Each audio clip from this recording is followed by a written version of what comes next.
when I'm dressed to go perform and walking down the street, people ask me if I'm a professor.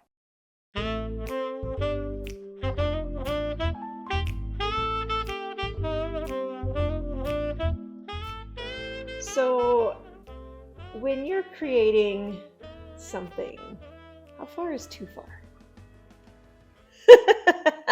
That's unanswerable in our relationship so far. Sure. Okay. Hey, I'm Athena. I'm a former Las Vegas showgirl. This is my partner Felix, and he is a mentalist magician. And we created this podcast, One Big Caper, to inspire others to keep adventuring through this caper called life. During the course of our relationship, we've done a lot of shows. We've created a lot of things together and separately. And there are times where I just do not have the patience for as far as this guy goes. And when we're talking about going too far in what we do, Felix is a master at creating characters and props and things for shows, and I have learned so much from him in that way. But there are times I think that it's better to get it done than have it perfect, and so there might be some level of perfectionism when we talk about too far.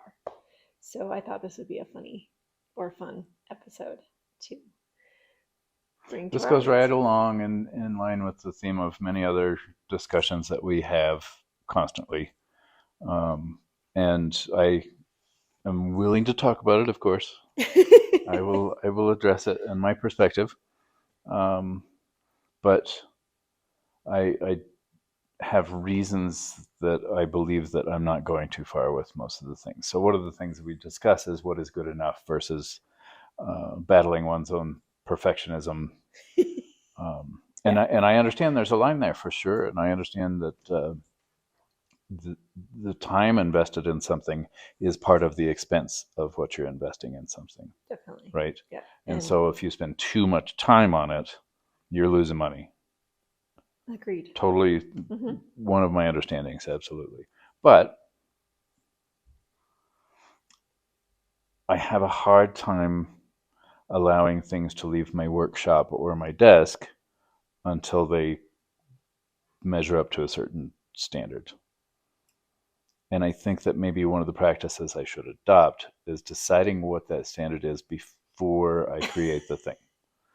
That standard is generally measured for me by time. Right. And so if I've been spending 3 hours writing a sales page or whatever, that's too much time. That is way too much time. So you get to a certain time and then For it's me. pencils down, we're Pencils done. down, you're done. I can't do When that. it comes to business stuff. So like sales pages, writing for my website, because the deal with those is I could always tweak those as I go. But okay, so when I'm talking about something I knit, for example, that has infinite amount of time. I do have a loose guideline of like, okay, I'd like to wear this by a certain date. That's usually my I set deadlines for myself when I make something to wear, and I say, oh, I want to wear something new for New Year's Eve. So of course the deadline is New Year's Eve.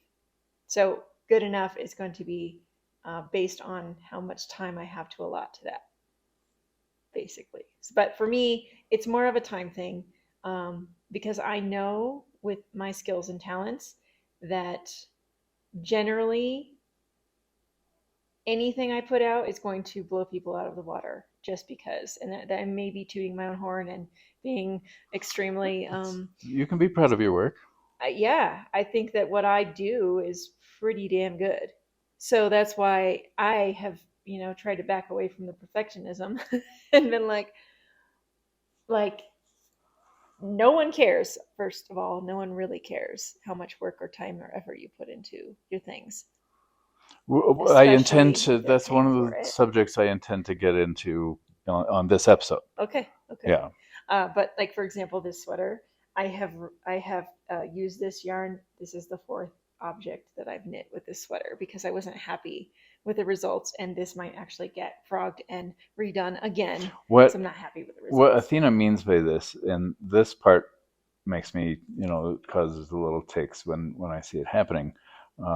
She has worn this sweater in different iterations. So by frogging, she means completely disassembling and unraveling. Yeah. unraveling, reballing, and starting completely over with something that requires 80 hours of work. But knitting is okay because it's a hobby. It's not like I'm getting paid to do it, right? So for like I said, like I will like I just found a mistake in a sweater I'm knitting last night, and I was just like, do I really want to go through all of the trouble of redoing that, or can I just be happy with that the imperfection? And there are makers out there that's like that kind of their motto is that it's not about being done, but it's about progress. Progress is better than perfection, kind of thing. So, but when it comes to something that someone is going to be given, like if I'm, say, making a costume for someone, I will put forth the extra effort to make sure that it is like, right, like the bunny costumes.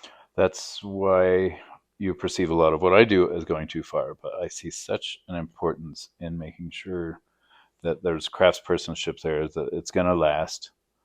Like the Jubilee costumes were contracted to last X Seven amount of years. time, but 7 years. how long did they They last? lasted 35 years. And this is with materials so delicate as feathers. Yeah, Um, I mean they were maintained. So they some of were, those costumes were dismantled and re-feathered or re-rhinestoned. So the but the rhinestones fell off all the time. So that was maintenance. right. That's why I'm saying about my craftsmanship. I know how good I can be and how like when I put forth that perfection, that level of perfection. But there are times where I'm just like, I just need to get this done so I can get to the next thing on my list. I understand. I But understand. I do understand what you're saying because I have a lot of points. Well, So you brought up the fact that a lot of what I invest in, what I create, is not even perceived by people, yes, and I I disagree. I think on a gut level, we can recognize quality even without an education in how that thing was made or with what the thing was made. There's some instinctive understanding that this is quality versus something else, or this really helps tell the story. In my case, I'm creating characters on stage, and um, when I'm dressed to go perform and walking down the street, people ask me if I'm a professor, right? And that's and so that's because I've done all this little tweaking to make sure that I'm selling that you're building an illusion. right. Right. So my problem with your statement there is there are people out there that do not know the difference. And I have a perfect example of that. I have a photo that I saw on Instagram, somebody post of them taking a picture with the showgirls, air quotes, showgirls on the Las Vegas Strip. Those girls are not showgirls. But can we not tell? I mean, you and I, So of course, when you encounter somebody who's in a busker costume as opposed to a multi-million-dollar production costume, you're saying that people can't tell the difference. I'm Because saying they can. I believe that you could be right, and I that bothers me to no end. Well, right, and it's because it's the subject, and that's a whole different subject. We've talked about I don't know on which episode. If I find it, I'll leave it here. But I think people they don't know the difference. Like I don't think they can tell the difference in some ways. In other ways, like some of what you're saying, I do think that they can tell the difference because I have another example where it's like if this particular company chose to like not put forth as much effort to create the illusion, then they wouldn't be the company they are today. And that's the mouse famous company, Oh, the big one, the big right? the big D, There was quality, quality and thought that people wouldn't even think about when they're creating something like that. They're creating an entire world that smells and looks and tastes like the world you're in. Mhm. And so I understand the purpose usually is the intention is to create an illusion so good that people don't realize it's an illusion until they're away from it, right? you it's easier for you to abandon the sensation of being part of this terrestrial time and Hmm. life, and let yourself go to the illusion, when everything around you is created with a certain amount of quality. But to speak of the quality, I am aware that in some of the rides, the attractions at the big park, Yeah. there are some of the original animatronic robots that have been put in new costumes to fit, but they were there in the park on opening day, and Yeah. they're still functioning. Right. So quality is important when we're going too far, right? Mm-hmm. I did that for the bunny show. We didn't know what was going to happen with the bunny show, and we had 6 weeks to put it together. But I was definitely not going to go buy cheap uh, bunny costumes from Amazon. The box And store bag no, costumes. heck no. I made those costumes from scratch, Mm-hmm. and they were custom fit to every girl. I made 7 bunny corsets in the matter of, I think, 3 weeks for a show. And people would probably say that was going too far. And I like, even me now, I don't know that I would. I don't know that I would go that far again, simply because of the amount of money and time that was lost. Because we only performed that 5 times and we never recouped So that that's cost. that's where we need to go next. First, the quality, absolutely necessary, It's and important. this was a show that had the potential to be franchised. This Yeah, this show could have been a bigger thing that it ended up being, right. and our timing stunk a little bit. But we're not talking about that. What we're talking about is the fact that the costumes were built to last. Um, and I think the people wearing the costumes could absolutely tell how much craftspersonship went into them, how Hmm. well built they are, how repairable they were. They Yeah, were designed to be repairable. yeah, Um, and that's something that, even, like, take a car, for example. A lot of cars are not designed to be easily fixed, which blows my mind. And that wasn't the case 100 years ago. I mean, would you travel 80 miles an hour in a car you bought on Timu? No, no. no, I hope not. But so that's a craftspersonship, and quality is kind of summarized in that. But cost versus profit is another absolute consideration. And you were we never made it to the black with that show No. because of how much was invested in costuming, Yep, and yep, it had the potential to get there, uh, and it wasn't the costumes' faults at all. So we were upside down on that one, yeah, on that investment, which is a shame. right. Yeah, yep. And I have invested a lot into things that were abandoned for one reason or another. I mean, I can tell you that I invested with research and development, prop building, Hmm. everything else, the finest version of a routine that's done by other performers. Mine had to be the best, and it was. It turned out perfectly, exactly what I wanted, and it was designed to blow away the people who do the same illusion, because it didn't function in the same way. Which, I called it fortified, so my title was oh, was fortified. But I've used that in on stage 2 times, and it probably cost me $2,500 by the end of it. I And want to use this more. it doesn't fit. Oh, It just doesn't fit. doesn't, That's it. okay. We'll see. Okay, and that's the thing, is that we're going to talk in our next episode about DIY versus buying, and this is also going to come up because it's definitely a consideration. I invested thousands of dollars in my costumes for burlesque, and I only performed for 5 years. I never got into the black with any of those costumes. If I looked at it individually, there were 2 that I got into the black with, but other than that, no. So um, it's really unfortunate that they didn't, and there's a number of reasons it could be. We didn't book enough shows, we didn't market enough, we didn't, all that stuff. But that's getting back into the money situation. My problem is spending so much time when I know that it might not actually be worth it. You know, because I've lived enough life now to know that some things are not worth it. I can just see it, and I have this gut feeling that it's not. You know what I mean? You have a sensation while you're doing it that like maybe I'm putting too much into Maybe I'm this. putting too much into this. Yeah. And so that's why I let mistakes go in my knitting now. I didn't used to. I used to unravel everything back to the row, even if I had knit this much and I had to go back. I've also learned to unknit from just like a couple rows and just keep going down, down, down, and then reknit everything up. I've learned how to fix my mistakes in that. But that's again, that's a hobby.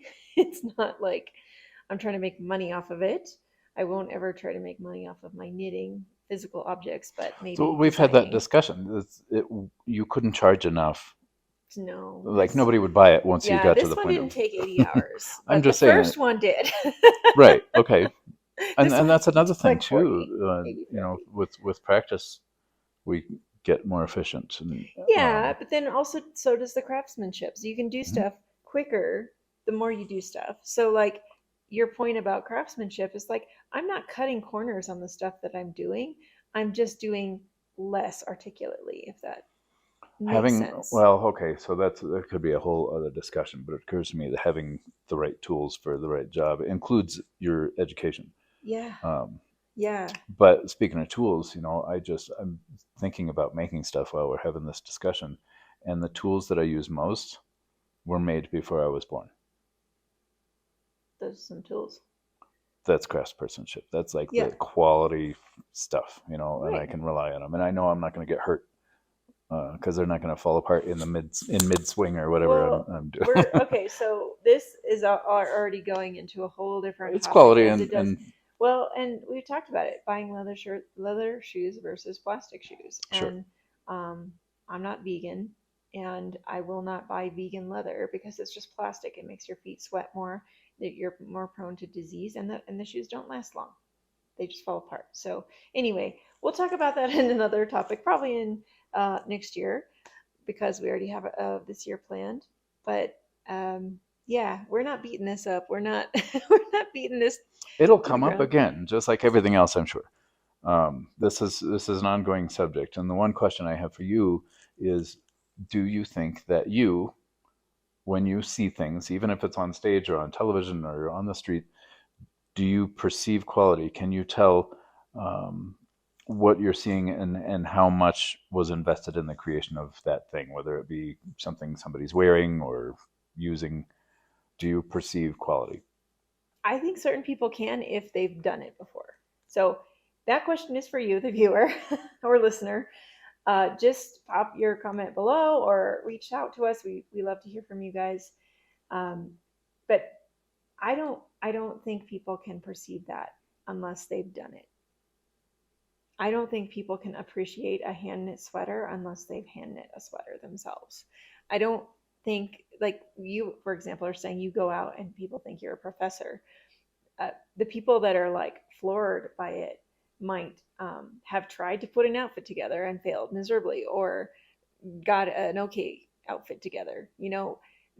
It's like there's even two parts of that. Some people could appreciate it just because they've tried it, and some people can appreciate it because they don't think they have even close to the skills or talent to pull it together. Like a showgirl hat. I mean, people think it's just a hat with feathers on it, and it's actually way more involved. Considerably more involved, yes. Yeah, and you know, I just I think my example of the big D with the mouse obsession. Can you say that? I don't know. The big D with the mouth. Yeah, The you can. mouse obsessed You big D can. company. I don't know how else to say it without saying that you already know who I'm talking about. Um, they always go too far, but that is the point. That is what makes everyone, not everyone, but the fans, the fans. They know to expect that caliber of craftspersonship and talent and skill, and Where the illusion I is write this down. I've coined this, but it's where an object becomes an experience. right. Well, that's why immersive theater is so exciting to people right now, and it's not to me. I mean, like, we can bring examples that came through Denver or started in Denver, rather, like the Sweet and Lucky show. I didn't go. We didn't get to go see it. But the amount of going too far in that was probably pretty extensive, just Mm, judging by the people that were part of it. yes, but they used my project, Perception. That was the Right. title of the show. We've talked about this. Um, they used that as a learning tool to prevent themselves from going too far or Well, yeah, it sounds not like far enough. I think, like we discussed in that episode, is that they did go too far, and they use that as a learning experience. Like, We went too far with Perception, and they definitely learned. yeah, Yeah, well, and I don't think there's any problem with going too far until it starts to cut into other things. I guess I can say that now. That that's fair. um, when it starts to cut into time spent on it, and then it's cutting into your profits, I think that's going too far. Unless you were poorly judging the amount of time it would take to make such costume, prop, or show, etc., which is also possible I've and happens. underestimated how much was going to go into a project. Yeah, I don't know. Overestimated my own skill level. I don't know where. I think, well, and also with my woo self, there are times of the month and in your life where you have so much fire and so much like support from the universe to just blow through it that it's going to be easy and quick and you'll get a lot more done. Whereas like during a void of course moon where uh, it's just like willy-nilly kind of like kind of energy, you're not going to go as far and not going to get as much done because you don't have the support, the energetic support. So like there's so many reasons why you could misjudge how much time you would spend on a project. But since I've been doing like the mindset work in the last 4 years and doing kind of my inner shadow work and stuff, I've realized that perfectionism is not necessarily a good thing. And I know you really do disagree with me. No, not But necessarily. I've seen, certainly occasions where my perfectionism it cost me too much, or it may have been unnecessary, or I, I don't know. We're in a room that we get to occupy every year as part of a tradition in my family, and we don't own any of this, so it is not my responsibility to fix stuff. But I see things that are wrong, and I have fixed several things since we arrived yesterday. So um, it's a compulsion, if nothing else. But these are things that in these cases are easy fixes, but nobody around here for some reason is qualified or cares enough to do it. So I did it. they didn't know it was broken. They didn't know it was broken. I guess. The maintenance people, the cleaners, no. Or they just don't care. So then you get back into um, if you can tell the difference between quality, like poor quality, not enough time spent, and or not enough skill, as far like say a good design versus a bad design. We've talked about that. Um, if you can or you can't tell, then does it come down to who cares? Like who cares? There are a few, I recognize that I'm part of a diminishing breed of people. And I think it does come from my education. I know that uh, it was installed, programmed in me by my dad. Yeah. And he had, certain standards that these things had to meet. And I definitely have that. In fact, mine have probably exceeded what his were standard wise. Right. Yeah. Agreed. Yeah, I wish he was still around because I'd love to teach him some of the things that I've learned. But Well, okay, so if we're going to talk generational, what about my girls? I think they produce stellar work, they do, and and I don't want to pick on them and tell them it needs to be better, it needs to be better, because that could then erode their confidence in themselves, and then they might give up. And and maybe, I don't either. But not pick on them, but I do constantly stress how I want what they're creating to be something that's going to last longer. The And youngest she just wants does her not. stuff to be buried The with Yep, her. she doesn't care if anybody ever sees it, which is fascinating. Different psychology, but Well, she's thinking about entering competitions now, but yeah. Anyway, um, what do you think? Let us know. Clearly, we're on opposite sides of this subject. no, I wouldn't say opposites because you also recognize quality. I mean, I do recognize uh, quality, and I will pay for it. right, the value of quality. I recognize the value, and I will pay for it. Mm-hmm. Unless I could do it myself. There's a little foreshadowing for our next episode. As always, we love to hear from you. We love your questions and your ideas for us. So reach us any old time at hello@onebigpaper.com. Thanks for listening. Thank you.